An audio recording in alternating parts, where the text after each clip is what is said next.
के बाद खुशामदीद नाज़रीन। हार मुकद्दर उस वक्त बनती है जब हम अपनी गलतियों कोताहियों को नज़रअंदाज करना शुरू हो जाते हैं और उनको सही से एनालाइज नहीं कर पाते, और यही हाल इस वक्त हमें हमारी क्रिकेट का नज़र आ रहा है। हमारे साथ इस पर बात करने के लिए अहमद कुरैशी साहब मौजूद हैं और साथ में तशरीफ़ रखते हैं तलाल डार साहब, दोनों स्पोर्ट्स एनालिस्ट हैं। आपको प्रोग्राम में मैं खुशामदीद कहूँगी। तलाल डार साहब, सबसे पहले तो क्या वजूहात देखते हैं आप जो हम इस वक्त क्रिकेट का हाल देख रहे हैं? क्या टीम यूनिटी नहीं है, या फिर प्रैक्टिस की कमी है, लैक ऑफ प्रैक्टिस है, या फिर ये जो एक डिपार्टमेंट है ये भी सियासत की नज़र हो गया है?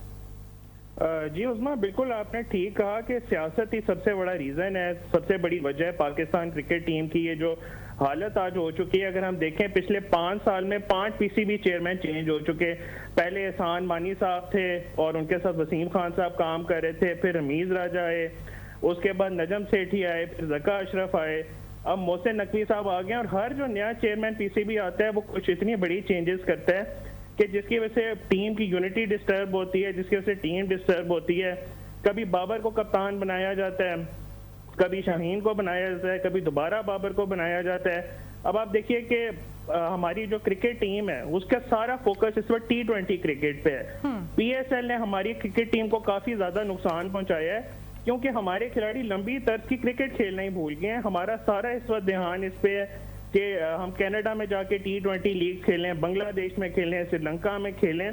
और जब तक आप बड़ी क्रिकेट नहीं खेलेंगे 5 दिन की 4 दिन की, तब तक आप नहीं एक्सपेक्ट कर सकते कि आपके खिलाड़ियों की प्लानिंग अच्छी हो। और फिर उसका ये नतीजा निकलता है कि वो बांग्लादेश की टीम जिसको आप एक एक इनिंग से हराया करते थे, आप 24 साल से उनसे कोई टेस्ट मैच नहीं हारे थे। पहला टेस्ट मैच आप उनसे 10 विकेटों से हारे और दूसरा भी आप 6 विकेटों से। तकरीबन अगर देखा जाए तो 3.5 दिन के अंदर आप ये टेस्ट मैच हारे हैं। तो बिल्कुल आप जब क्रिकेट के साथ नाइंसाफी करेंगे तो फिर आपके साथ यही होगा। लेकिन क्रिकेट ने तो आगे बढ़ना था, एक टाइम होता है हर चीज़ का। तो अभी ये T20 तो आना ही था, शायद आगे T10 भी आ जाए। तो क्रिकेट या कोई भी गेम हो वो फास्ट होती है अपने टाइम के साथ, तो उसके साथ हमें कुछ ऐसे डिसीजंस लेने पड़ते हैं कि हम उस जो टाइम की जो रफ्तार है उसको मैच कर सकें, जो चेंजेस आ रही हैं उसको उसके करीब पहुंच सकें, उसके साथ दौड़ सकें।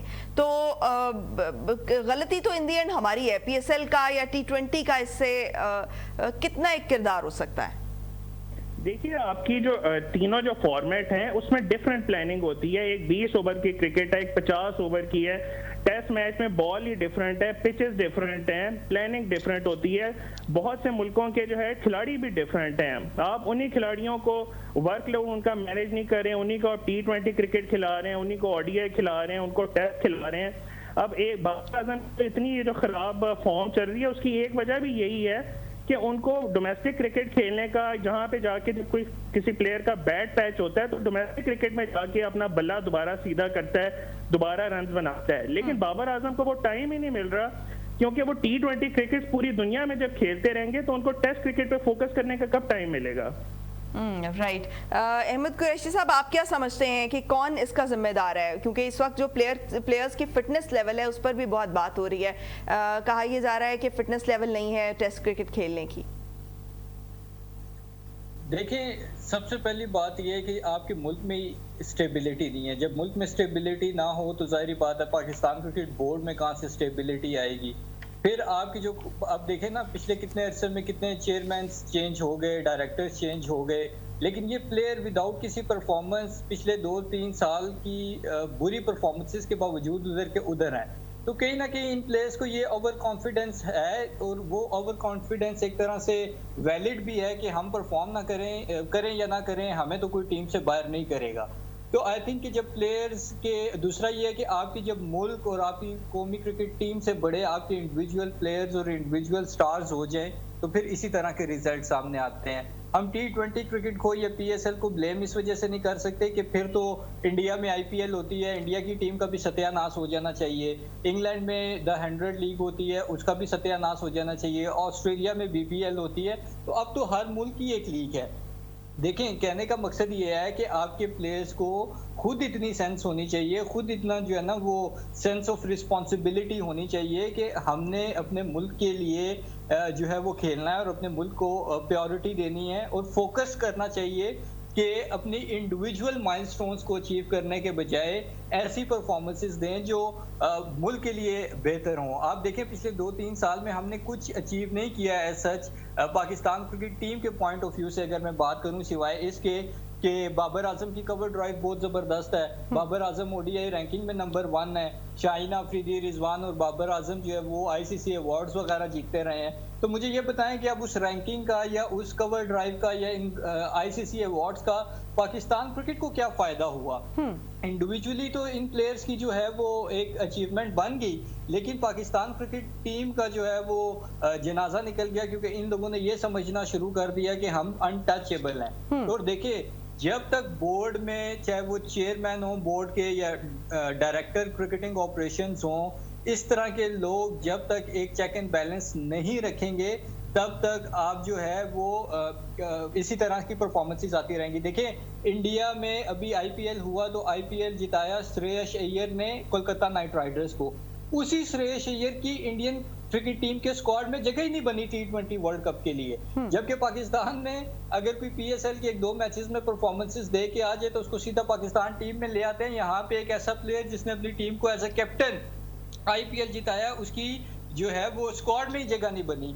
तो ये चीज डिफाइन करती है कि पूरी दुनिया में ये ट्रेंड चेंज हो चुका है कि अब आपने बड़े नामों को जो है वो ये वैसे भी बड़ा अनफॉर्चुनेट है कि अगर कोई भी प्लेयर है वो एक पूरे प्रोसेस से गुजर के आता है, लेकिन अगर वो फ्यू मैचेस में परफॉर्म नहीं कर पाता ड्यू टू सम रीजंस, तो उसको उसका पूरा करियर दांव पे लगा दिया जाता है, बजाय इसके कि उसके जो कमियां हैं, जो जिस जगह पे वर्क करने की जरूरत है, उनको एड्रेस करने के बजाय जो है वो उस प्लेयर को ही वहां से फारिग कर दिया जाता है। तो ये भी तो इस तरह के डिसीजंस भी तो क्रिकेट के लिए नुकसानदेह हैं।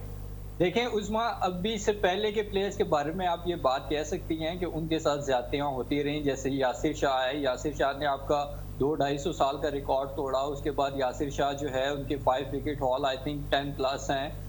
उनके वो आज कहाँ गायब हो गए हैं हमें नहीं पता। उसके बाद नोमान अली एक स्पिनर आए, वो गायब हो गए। साजिद खान, आज ही साजिद खान की बर्थडे थी और पाकिस्तान क्रिकेट बोर्ड ने उनके लिए एक पोस्ट लगाई हुई थी और उस पर यह मेंशन किया हुआ था कि बांग्लादेश के अगेंस्ट उनके 8 विकेट्स हैं जो कि उनकी बेस्ट मैच विनिंग परफॉर्मेंस रही है। तो अब उसी साजिद खान को आपने कहाँ गायब कर दिया वो नहीं पता। लेकिन अब के जो प्लेयर्स हैं इनके बारे में आप ये इस वजह से नहीं कह सकते क्योंकि इनको प्रॉपर चांस मिला। मास हुआ है T20 वर्ल्ड कप 2021 के। मुझे बताएं कि इन प्लेयर्स की कौन सी एक्स्ट्रा ऑर्डिनरी परफॉर्मेंसेज हैं। आप जिम्बाब्वे से हारे T20 वर्ल्ड कप में, आप ओडीआई वर्ल्ड कप में अफगानिस्तान से हारे, आप यूएस से इस T20 वर्ल्ड कप में हारे और अब आप बांग्लादेश से हार गए। तो मेरे ख्याल में हमें तो यही नहीं समझ आ रही कि पाकिस्तान क्रिकेट टीम का जो लोएस्ट पॉइंट था हिस्ट्री का वो कौन सा है। तो जब तक इन चीजों पे आप प्लेयर पावर नहीं खत्म करेंगे और प्लेयर्स की जो एक मोनोपोली है और ये जो गुंडागर्दी है कि हम परफॉर्म करें, मोनोपोली को खत्म होने की जरूरत है। ठीक, तलाल डार साहब, आप क्या अभी जो लेटेस्ट खबर है वो ये है कि गैर मुल्की जो कोचेस हैं वो वापस अपने मुल्कों को चले गए हैं, तो क्या कहेंगे इस हवाले से? जी बिल्कुल, जैसन गिलेस्पी भी वापस चले गए हैं और वहीं जहाँ पे प्रॉब्लम आती है कि हमने जिस तरह अभी अहमद ने आईपीएल की बात की थी कि गिलेस्पी या और कोई परफॉर्म वहाँ पे आईपीएल में कोच करता है तो हम उनसे आईपीएल से सीख के वहाँ से कोचेज उठा लेते हैं। देखिए, हम आईपीएल की एग्जांपल इसलिए नहीं ले सकते, वहाँ पे अगर वहाँ पे इंडियन खिलाड़ी खेलते हैं तो उनको किसी और लीग खेलने की इजाजत नहीं है। आपको ऑस्ट्रेलियन खिलाड़ी अगर बीबीएल में खेलते नजर आएंगे तो आईपीएल के अलावा वो हर छोटी लीग नहीं खेलेंगे। यहाँ पे हमारे खिलाड़ियों का प्रॉब्लम ये है कि हमने बांग्लादेशी लीग में भी जाना है, कनाडा की लीग में भी जाना है, श्रीलंका की लीग में भी जाना है, कुछ खिलाड़ी तो जिम्बाब्वे की लीग तक पहुंचे होते हैं। तो इस तरह से अगर आप हर लीग खेलते रहेंगे तब आपकी बात नहीं बनेगी। अगर आपने सीखना है तो आपको एक प्रॉपर स्ट्रक्चर बनाना पड़ेगा और वो तभी आएगा जब स्टेबिलिटी होगी और आप एक पॉलिसी लेके चलेंगे। सही, तो जो चैंपियंस कप है ये हमारे लिए प्रॉपर स्ट्रक्चर नहीं है? कप एक अच्छा टूर्नामेंट है, लेकिन आपने जिस तरह से डिपार्टमेंट क्रिकेट खत्म की थी, डिपार्टमेंट क्रिकेट में ऑलमोस्ट 20 टीम्स होती थी। 20 टीम्स का मतलब था ऑलमोस्ट 400 प्लेयर्स। आपके पास प्लेयर्स का पूल बहुत बड़ा था। जब आपने डिपार्टमेंटल क्रिकेट खत्म की तो तकरीबन 180 से 200 खिलाड़ी पीछे बाकी रह गए और जो 200 खिलाड़ी थे वो अनएम्प्लॉयड हो गए। कोई बेचारा खिलाड़ी बाइकियां चला रहा है, कोई रिक्शा चला रहा है, कोई और जॉब कर रहा है, तो जब आप जितने ज्यादा आपके पास खिलाड़ी होंगे उतना अच्छा कंपटीशन होगा, उतना अच्छा आपका स्ट्रक्चर होगा, पूरा एक सोर्स होगा आपके पास।